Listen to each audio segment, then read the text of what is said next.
happy Sabbath to every one of you. It is with great joy that we can meet on this platform to study the Word of God. And I pray that His Word will be of comfort and of great joy to you. Thank God for life, breath, all things. And acknowledge that it is by His grace alone that we are alive. So as we look into His Word, let us seek for guidance. Let us seek for truth,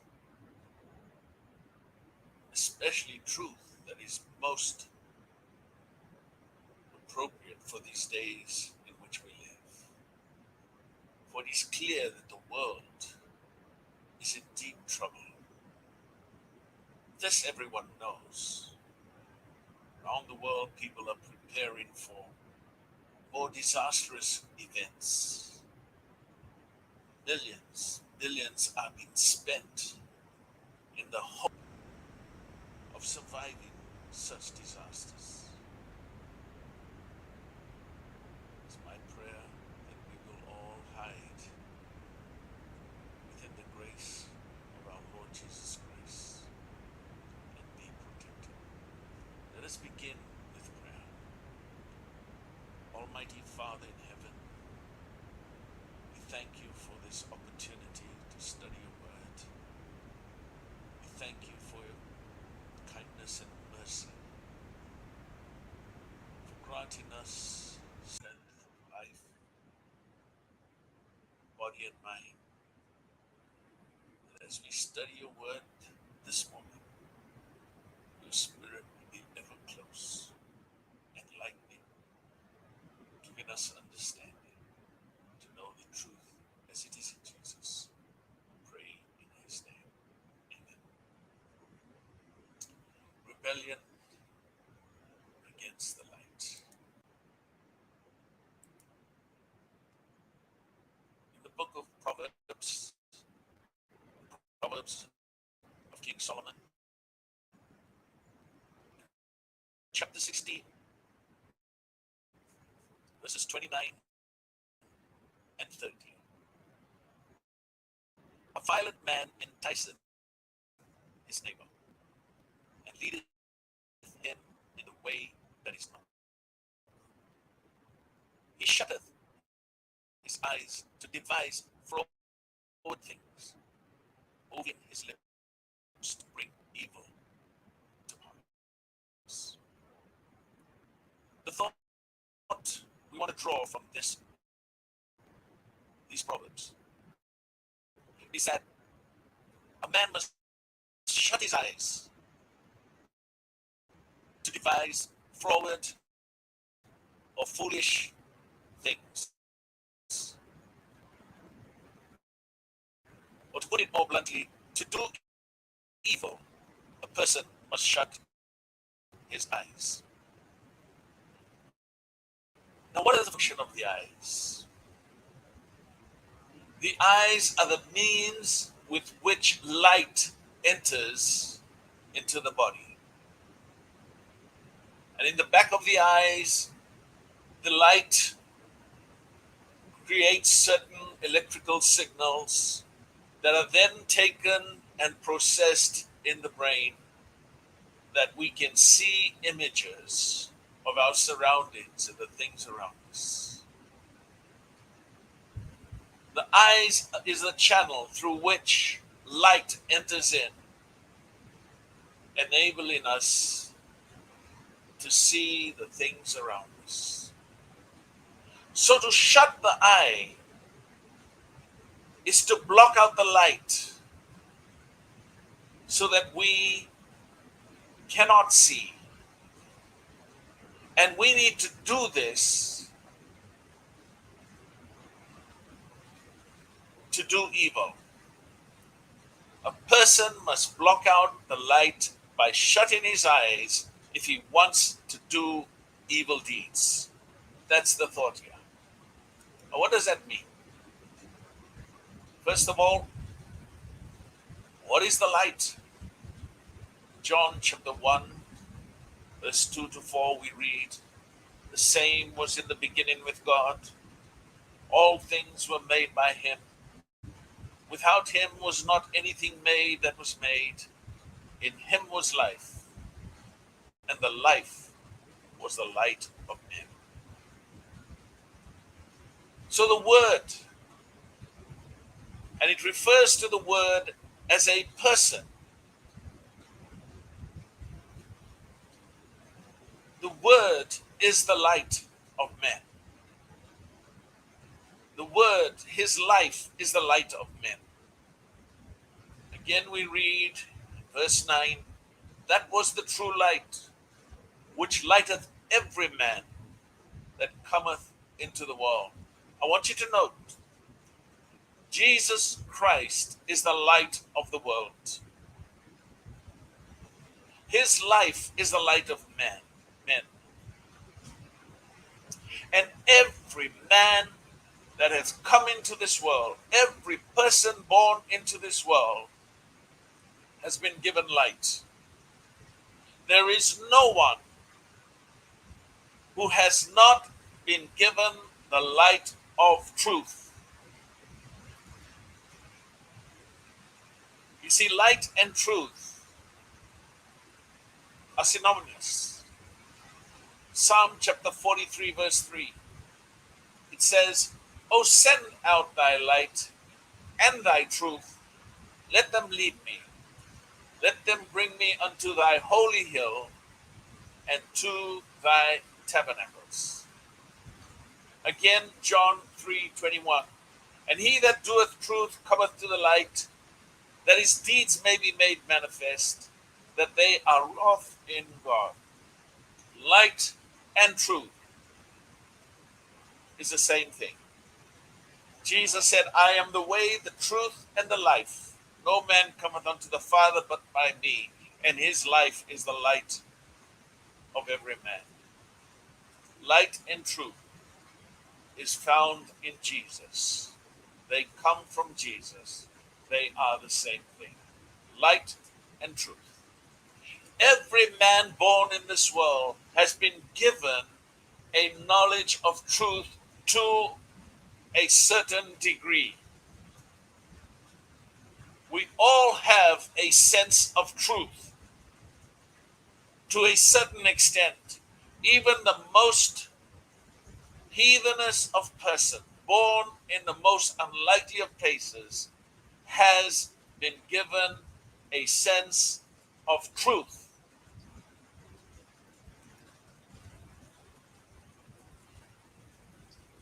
We read of the conscience in 2 Corinthians chapter 4 and verse 2.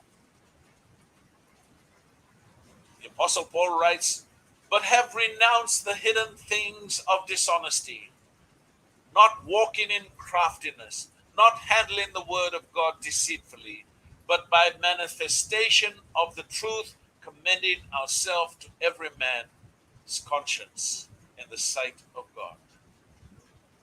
You see, when you speak the truth, you commend yourself to every man's conscience. Every man and woman born in this world have been given a conscience.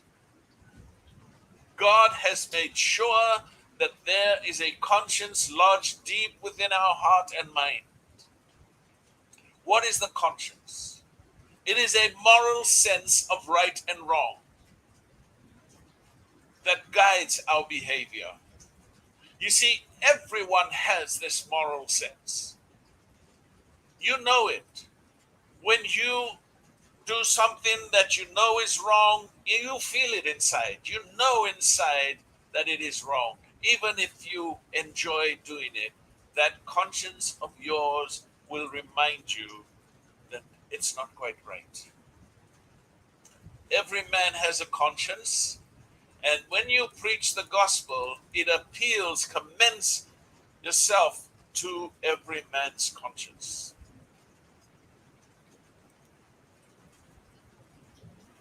Again, there are different types of conscience. You have a good conscience. What does that mean? 1 Timothy 1:5.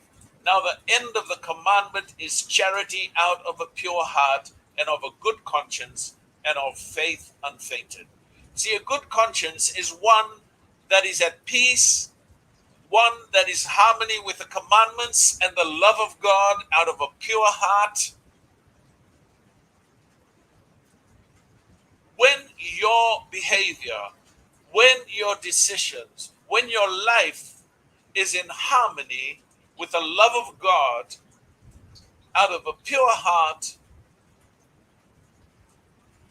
aligned with the commandments of God, you will have a good conscience. You can sleep well at night. You can walk around holding your head high, knowing that you have a good conscience. Now there is such a thing as a weak conscience. 1 Corinthians chapter 8, verse 12. But when you sin against the brethren and wound their weak conscience, you sin against Christ. We have to be careful how we witness to others, lest we wound their weak conscience. They know what's truth. They have a sense of what is morally right and wrong. We must not encourage them in the wrong. There is a pure conscience, 1 Timothy 3:9. Hold in the mystery of the faith in a pure conscience. There is a defiled conscience. Titus chapter 1 verse 15. Unto the pure all things are pure, but unto them that are defiled and unbelieving is nothing pure. Even their mind and their conscience is defiled. When you defile yourself, when you habitually sin, when you do wrong, your conscience will be defiled. Your conscience will experience pain. You will not be able to rest. You will not be able to sleep well at night. Your conscience, when it is defiled, will trouble you. That is a troubled heart. Now in 1 Timothy chapter 4 verse 2, it says, speaking lies in hypocrisy, having their conscience seared with a hot iron. Now you can have your conscience as if it is seared with a hot iron, that is burnt with a hot iron. Or this is figuratively for saying your conscience is rendered unsensitive. Now there are people who have violated their conscience so much and so often that they have come to the point where that they do it with impunity. They don't think much about it. They have killed so many people so many times that they just do it without even thinking much about it.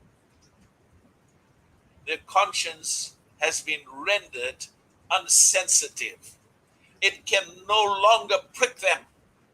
It can no longer make itself known powerfully within.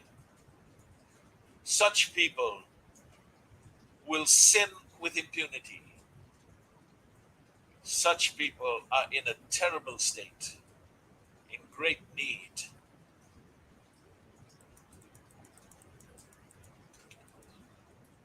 Now, in the book of Isaiah chapter 9, verse 2,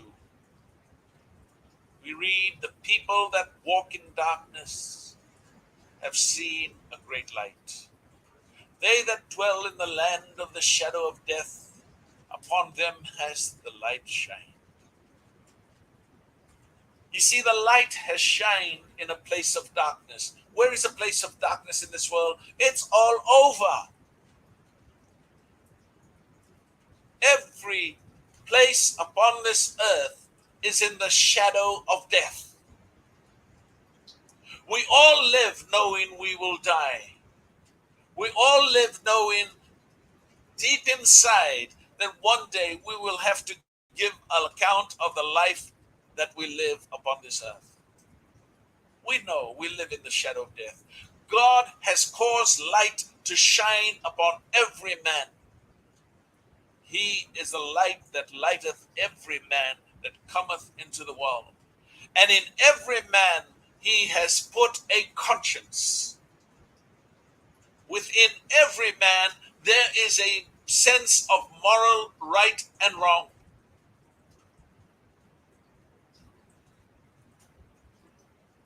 And a man may not even read the Bible, but there are things he will know, and he will, as that to do is wrong, he will understand it. Now, some people are exposed to more light than others. Some are exposed to very little light, while some are exposed to a lot of light. How does God judge such a person? John chapter 3 and verse 19, it says, "This is condemnation, that light is come into the world, and men love darkness rather than light, because their deeds were evil." Notice, you are condemned, not for doing what you don't know is wrong, but what you know or should have known what is wrong. When light comes into the world and men love darkness, in other words, you choose to shut your eyes. You choose not to see that light. You choose to ignore the light, to shut your eyes and continue to do evil deeds. That is what condemnation is all about. That is why you are condemned. Testimonies for the Church, volume 2, page 123. It says, "Accumulated light has shined upon God's people, but many have neglected to follow the light. And for this reason they are in a state of great spiritual weakness. It is not for lack of knowledge that God's people are now perishing. They will not be condemned because they do not know the way, the truth, and the life. The truth that has reached their understanding, the light which has shone on the soul, and which has been neglected or refused, will condemn them. Those who never had the light to reject will not be in condemnation. What more could have been done for God's vineyard that has been done? Light, precious light, shines upon God's people, but it will not save them unless they consent to be saved by it, fully live up to it, and transmit to others in darkness." Notice, condemnation is on the light you have refused or neglected to live up to, not by what you have not been given. So a man who has been given a little light will be judged by the little light he has been given, while a person who has been given great light will be judged against the great light he has been given, how much of it he has lived up to. And this is important because some think they know so much about the Bible and look around at those who know so little and say, "Well, I'm better off than him." The point of the matter is, are you really living up to that great light that you have seen? And how do you know that man with little light is living up to all the light that he has been given? Only God can tell. Only God can judge in such a situation. Notice 2 Corinthians chapter 8 verse 12 states this principle. "For if there be first the will in mind, it is accepted according to that a man hath, and not according to that he hath not." The principle here is God accepts according to what you have. If you have only $10 in your pocket, He does not expect $50 from you. He accepts according to what a man hath, and not according to what he hath not. God accepts according to the light you live up to and that He has given or caused to shine upon your soul. Only God knows how much light He has caused to shine upon your heart, and you know because your conscience will tell you to. In Luke chapter 12, verse 48, we read, "But he that knew not and did commit things worthy of stripes shall be beaten with a few stripes.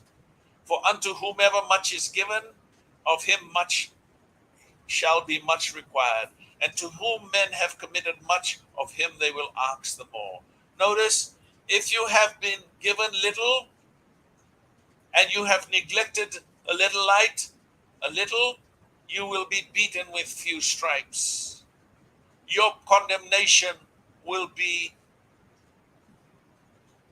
in proportion to the light or what you have rejected.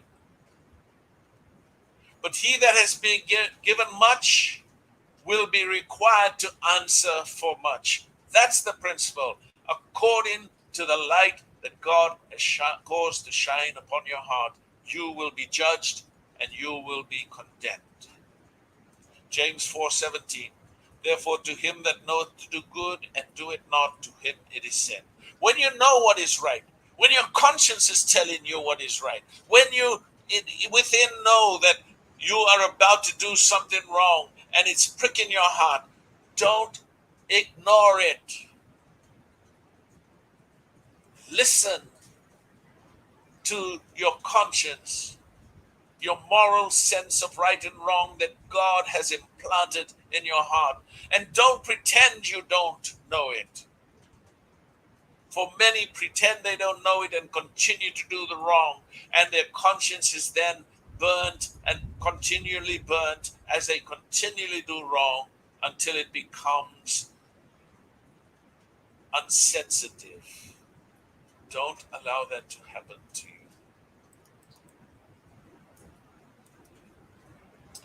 In Matthew 25 and verse 14 to 30, we have the parable of the talents. And the parable of the talents teaches us some very important principles of truth. A servant was given 5 talents, a second was given 2 talents, and the third was given 1 talent. And the master told him to go. And sometime later, the master came. They had to come before the master to give an account of how they have used their talents. And the one who was given 5 produced another 5 more. And the master said, "Well done, good and faithful servant." And the one who was given 2 had produced another 2. And he was pronounced a good and faithful servant. And the one who was given 1 talent produced the 1 talent he was given. He had not increased it. He was pronounced unfaithful and wicked and lazy. You will be judged by what you do with what you have been given, not by what you have not been given. The servant with 5 talents was given more than the servant with 2 talents. But both were judged faithful because both used their talent to produce more. It is not what you produce. It is not what the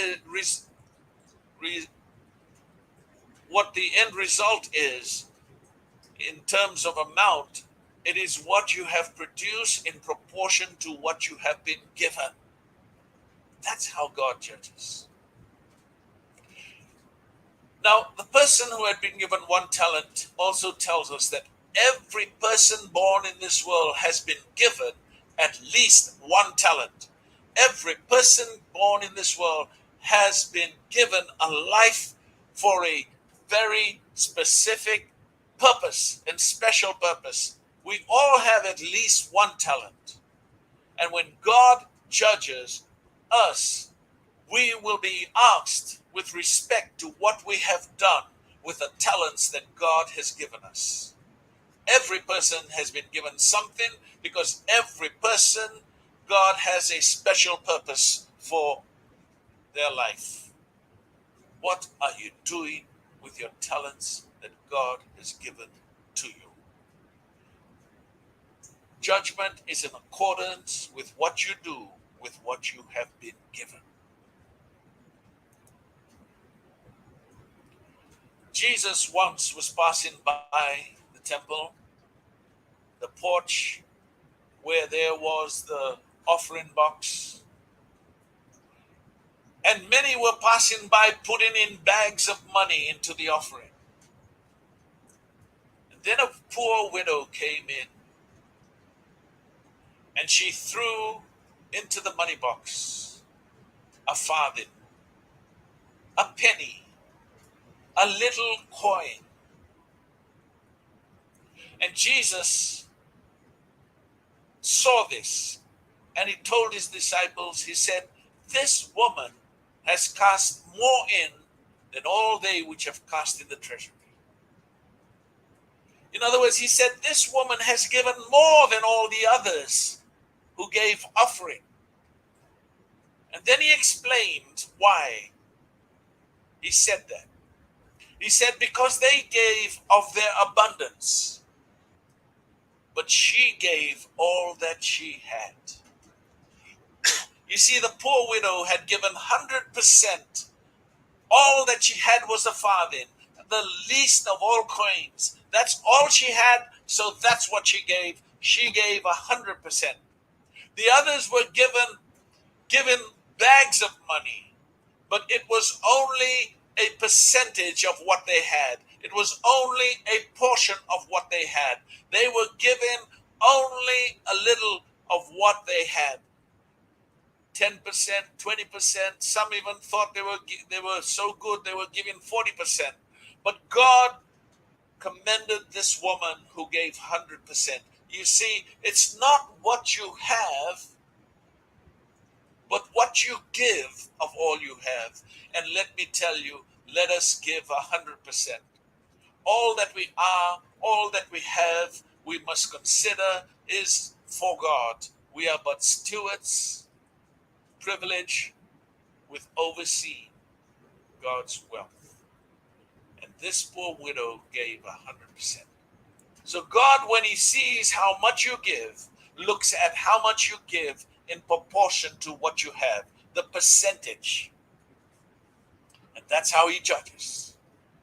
So you may have much.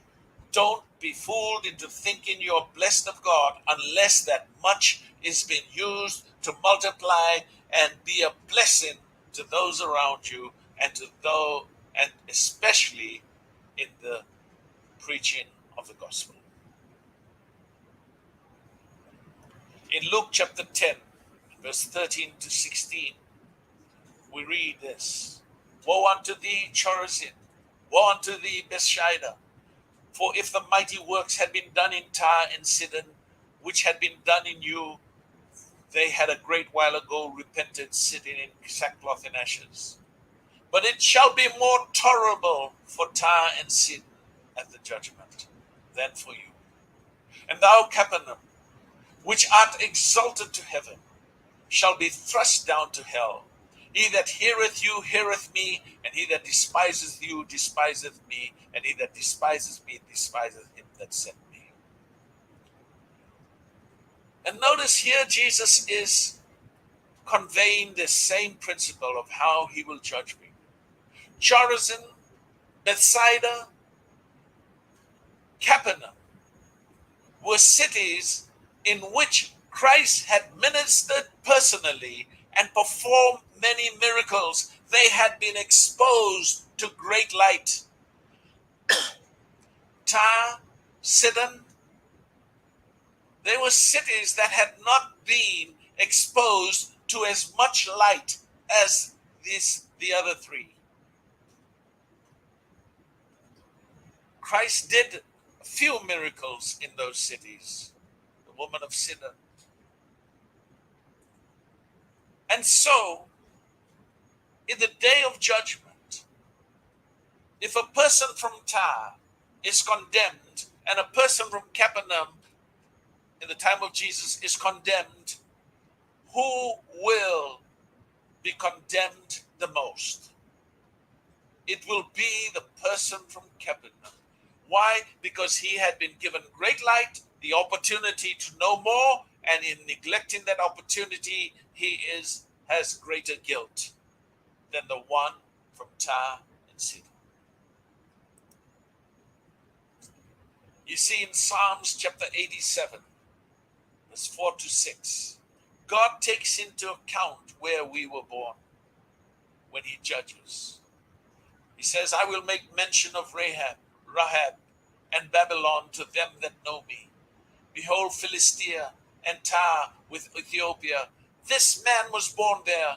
And of Zion it shall be said, this and that man was born in her, and the highest himself shall establish her. The Lord shall count when he writeth up the people that this man was born there. Notice what Jesus is saying. He's comparing other nations to Zion. Zion is the nation of Israel.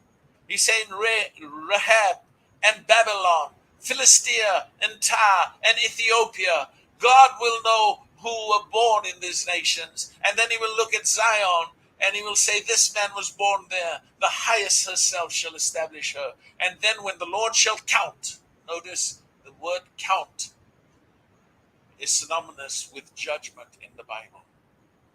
When we must give account of ourselves before God. When the Lord shall count, when he shall write up the people, when he shall judge the people, he will take into consideration where a person was born. Because he will take into consideration the light that God has caused to shine upon the heart of that person. And he will be judged accordingly. Don't be surprised if there will be people from Babylon in the kingdom and people from Israel missing out.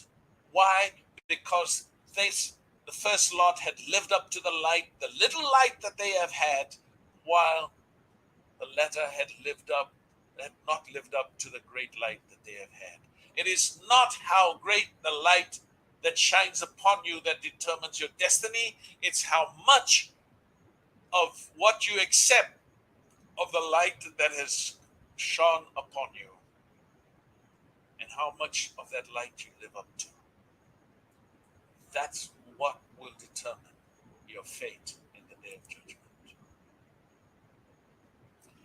And so this is how the Apostle Paul in Romans chapter 2 and verse 14 to 16 writes, for when the Gentile, which have not the law, do by nature the things contained in the law, these having not the law are law unto themselves, which show the work of the law written in their hearts, their conscience also bearing witness, and their thoughts the meanwhile accusing or else excusing one another. In the day when God shall judge the secrets of men by Jesus Christ, according to my gospel. I want you to notice, in the day of judgment,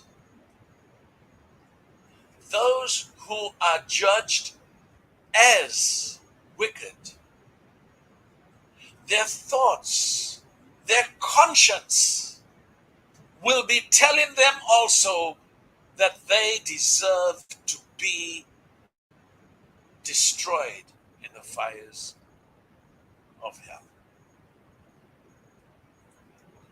They will not be able to accuse Jesus of not doing enough to save them.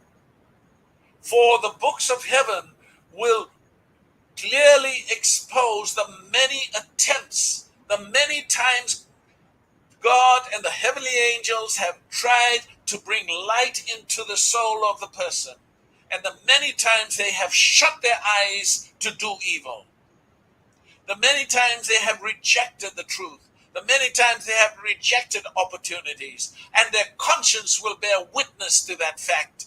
As the judgment books are open and their life, every thought, word, and deed is laid out on the page, the response in the heart of the wicked is a aroused conscience which will shut their mouth. They will not be able to excuse their thoughts, excuse their behavior, and they will have to admit that Christ has been right all along. In fact, so strong is this work of the conscience within them that they will get down on their knees. They will bow down and proclaim that Christ is the true King of Kings, that just and true are thy word, O Lord God.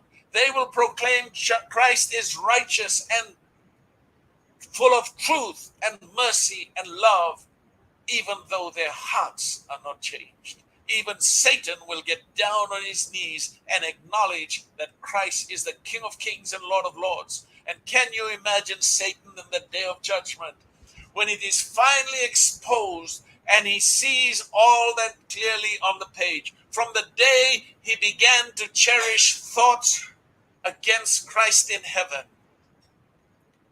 when he began to cherish thoughts of taking the position of Christ, when jealousy first arose in his heart and he realized how far that had led him. First, to be cast out of heaven. Secondly, to be cast down into this earth. Thirdly, to lead many astray who will now be destroyed in the fires of hell. And when he sees the fruit of all that he has done and all his wickedness and all his cunning and deceitful ways, when he sees all that and he realized that Christ at every moment in this controversy had dealt with him with respect, with truth, with righteousness, and Christ had always dealt with him fairly. When he realized, well, he has caused the death of Jesus on the cross and has attempted to destroy the people of God in the time of trouble, Satan will feel this to the bottom of his heart. His conscience will be like a fire burning within.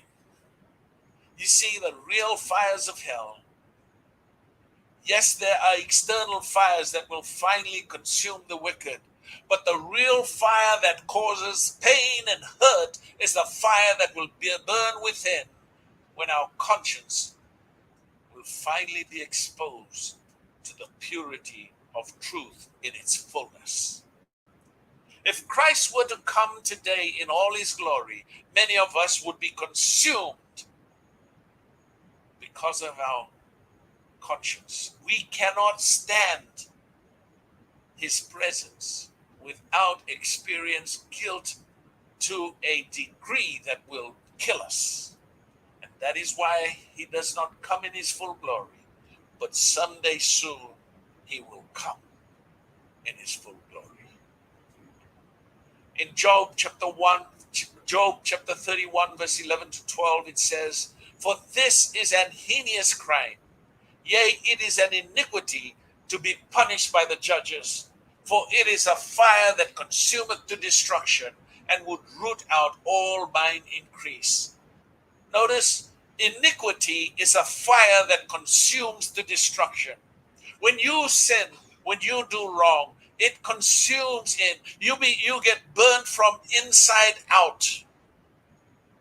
And you eventually become an empty shell of a person. And the fires that destroy us physically in the day of judgment is only finishing off the job that the fires within caused by sin and guilt that has burnt us into empty human beings.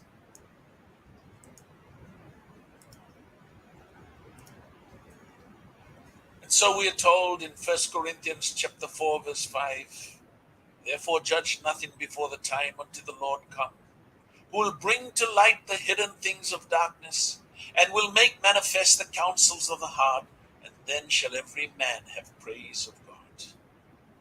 Think about this. And this is why we should never judge here on earth, not before the time. Why? Because we don't know the full extent of the light God has caused to shine on another person's heart. All we can do is try to help him better understand the light. Judge nothing before the time until the Lord come. And when the Lord come, what will he do? He will bring light. He will bring to light the hidden things of darkness. You may see a person as a most wonderful person, not realizing that there are hidden things of darkness within his heart. Friends, there may be hidden things of darkness within our hearts. Let us ask God before the time, as David cried out, that we might know these things that might be wrong within us. We might know these hidden things of darkness, that we might confess and have it cleansed from our heart, so that there will be no hidden things of darkness left when the day of judgment comes. Because if there are any hidden things of darkness that is allowed to remain within our heart, in the day of judgment, it will be manifested. It will be exposed. It will be brought into the light. And friends, may it never be that any one of us will be in such a position where these hidden things of darkness are still in our hearts. Let Christ cleanse us from these things now. Let Christ take these things out, so that we can say, as Christ said of himself, the enemy cometh, but he has nothing in me. And notice, when these hidden things of darkness are manifest, every man will have praise of God. Let me tell you, everyone will get down on their knees. The righteous will get down on their knees in such grateful love and praise for God, and so thankful for all he had done. They will worship him and cast their crowns at the feet of Jesus. Let me tell you, the wicked will get down on their knees too and praise Christ for all his goodness and truth and mercy, knowing that they deserve to be finally burnt out of existence. And it is their own fault, they themselves, that have chosen that, because they have continued to cherish these hidden things of darkness within their heart. It is terrible on that day to face up to the hidden things of darkness in your heart. The things you have shut your eyes to, the things you have closed your eyes so that light might not come in to expose those hidden things of darkness. You see, how do you get rid of the hidden things of darkness? Well, how do you get rid of darkness from a room? Well, you don't go around trying to chase the darkness out. You don't do that. You just switch on the light. You just let the light shine in. Open your eyes and let the light of God shine in, and the hidden things of darkness in your heart will disappear. That's how it works. Too often we are walking around like blind men because we have shut our eyes to the light. Again, we see when Jesus comes, Revelation 16, verse 15 to 17. The kings of the earth, and the great men, and the rich men, and the chief captain, and the mighty men, and every bondman, every freeman hid themselves in the dens and in the rocks of the mountains, and said to the mountains and the rocks, fall on us, and hide us from the face of him that sitteth on the throne, and from the wrath of the Lamb. For the great day of his wrath is come, and who shall be able to stand? Why are people so afraid of the wrath of the Lamb? Is a lamb such a creature that creates great fear in a person? The great day of his wrath is come. The wrath of the Lamb. I want you to notice that. It is not the issue here, or the problem here is not with the lamb.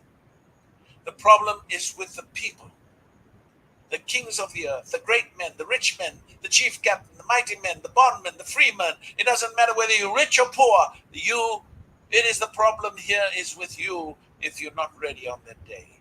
Why? Because in the face of the Lamb, in the face of him that sitteth on the throne, the light shining from his face, it will burn into their conscience. Their conscience will be so affected that they would rather die than to stand in the presence of Christ. They would rather be buried under mountains and rocks than to stand in the presence of the Lord Jesus Christ. That is why they are so afraid.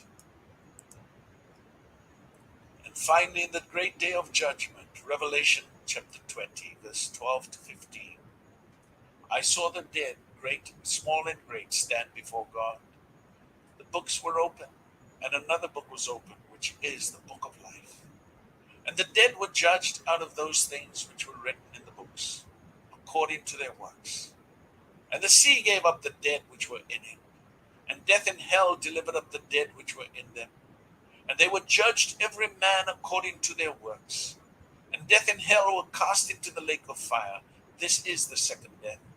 And whosoever was not found written in the book of life was cast into the lake of fire.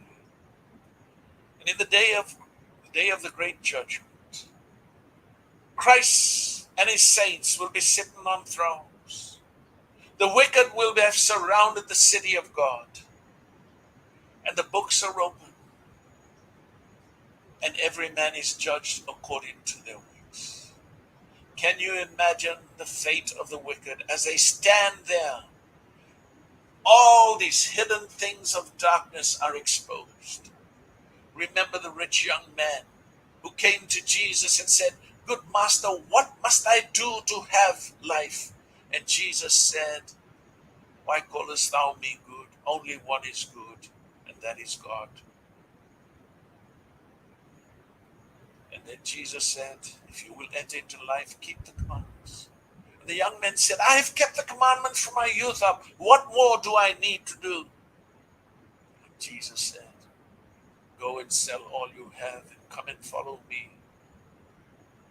And the rich young man walked away, for he couldn't part with his riches. How will he feel on that day when he sees sitting on the throne of the universe, the King of Kings and Lord of Lords, as that same Jesus who had invited him to come and follow him?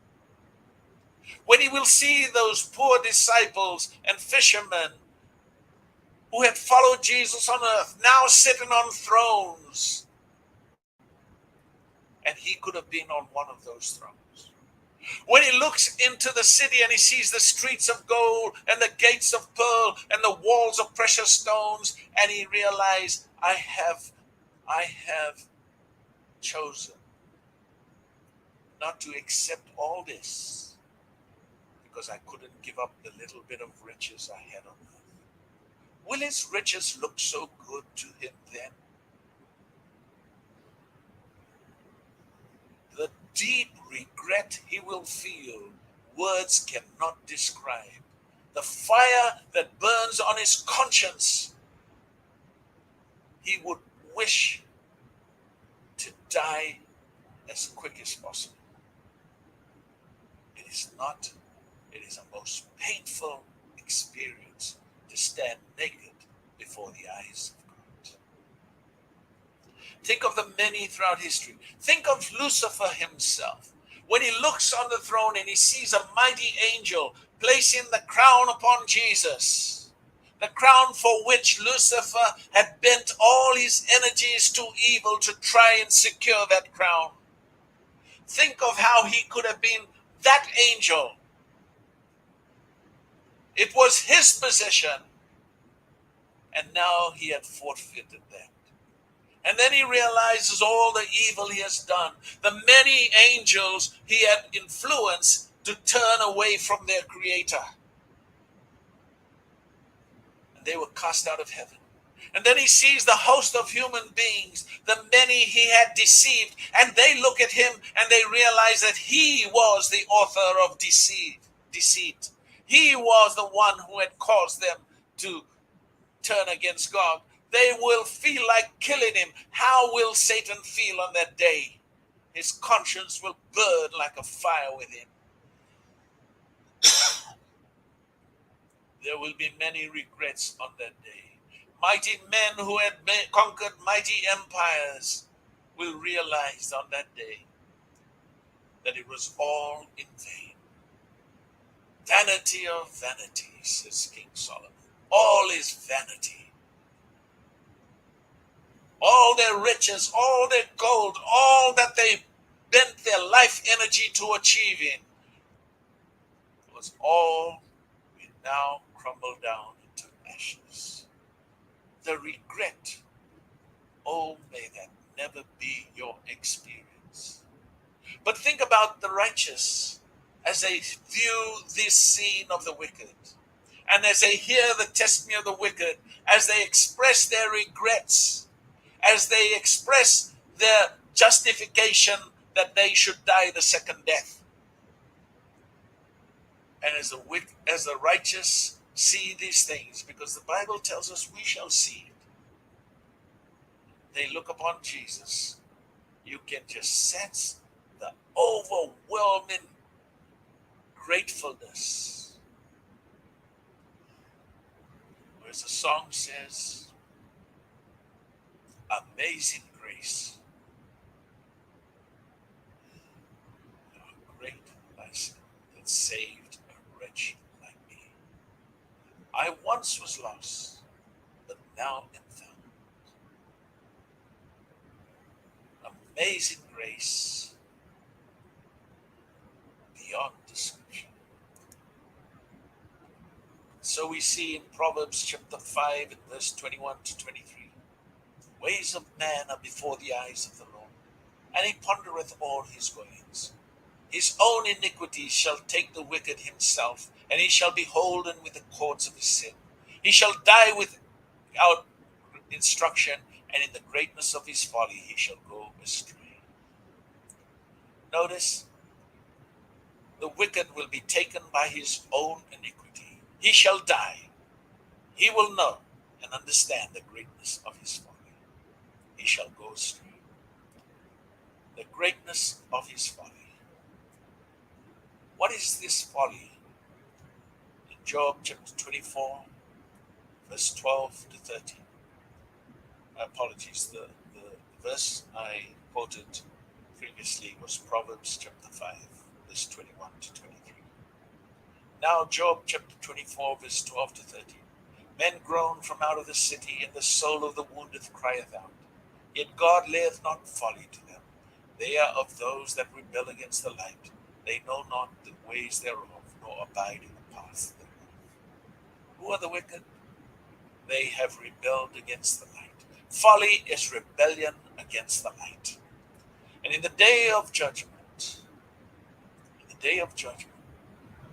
from Satan down to the lowest of the sinners, every one of them will see the depth of their rebellion against God, their folly. They have rebelled against the light. They have shut their eyes that they might not see. They have closed their eyes to devise evil. They have chosen to remain in darkness because they love sin. They have rejected truth and are therefore condemned. And brothers and sisters, every rejection of light only increases our guilt and suffering on the day of judgment.